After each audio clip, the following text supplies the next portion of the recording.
Parliament की सुरक्षा में जिस तरह से चूक हुई है उसमें 8 जो सुरक्षा कर्मी हैं उनको निलंबित कर दिया गया है और इस पर और ज़्यादा बात करने के लिए हमारे साथ बीजेपी सांसद संगम लाल गुप्ता है। सर, कैसे देखते हैं आप, क्योंकि जिस तरह से चूक हुई और अब बीजेपी सांसद का नाम सामने आ रहा है प्रताप सिम्हा की, कि उनके विजिट पे वो लोग वहाँ पर पहुँचे थे।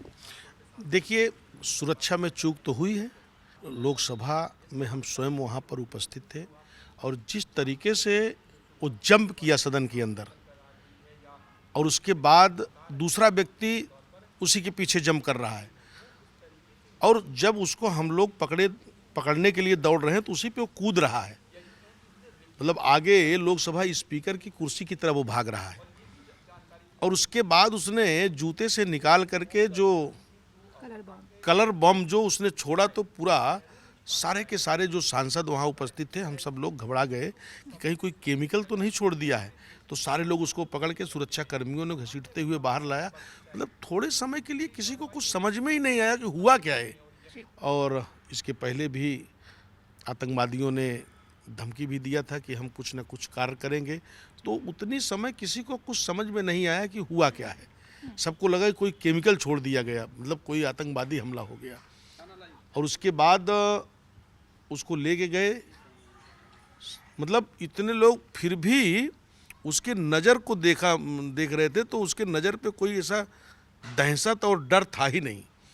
दूसरा क्या है कि एक दिन का काम नहीं है, कोई नया आदमी और सदन में जाए और लोकसभा में इतनी सुरक्षा की दृष्टि से एक आम आदमी, एक हमारा पीए, उसको भी डर लगता है कि भाई इतना सुरक्षा रहता है, कहीं कुछ घटना घटित हुई, भाई वहाँ सारे देश के गृह मंत्री, प्रधानमंत्री, सारे मंत्री, देश के सारे सांसद, तो कहीं गोली न मार दे, उसको ये भी नहीं डर था।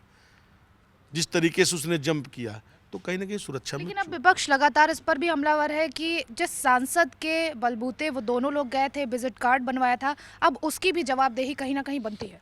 देखिए भाई, पहली बात तो जूते में जो लेके गया हो वो कैसे गया, पहले तो इसकी जवाबदेही के साथ साथ इसके डीप में जाना पड़ेगा कि इसके पीछे कौन सा संगठन काम कर रहा है, इसको ट्रेनिंग कहाँ से मिली। क्योंकि देखिए, नए सांसद भवन में जिस तरीके से बहुत ज़्यादा वहाँ गैदरिंग नहीं है, जिस तरीके से उसने जंप किया है, ये सोचने का विषय है कि इसके पीछे किसने ट्रेनिंग दिया, किसने मोटिवेशन किया, किसने ब्रेन वॉश किया है। उस तह तक सरकार जा रही है और उसमें बहुत जल्द इसमें खुलासा होगा कि इसके पीछे कौन है। और विपक्ष के लोगों को भी चाहिए कि इसमें कोई राजनीति नहीं करनी चाहिए। जिस वक्त अफरा तफरी मची हुई थी लोकसभा एरिया में, उस समय जननायक सीना तान कर खड़ा था और ऐसा कहना है कांग्रेस नेत्री सुप्रिया श्रीनेत का। आप क्या कहेंगे? देखिए, इस देश में तो जननायक एक ही है जिसकी गारंटी देश की जनता ने स्वीकार किया है। सिर्फ मोदी की गारंटी और मोदी जी ही जननायक हैं।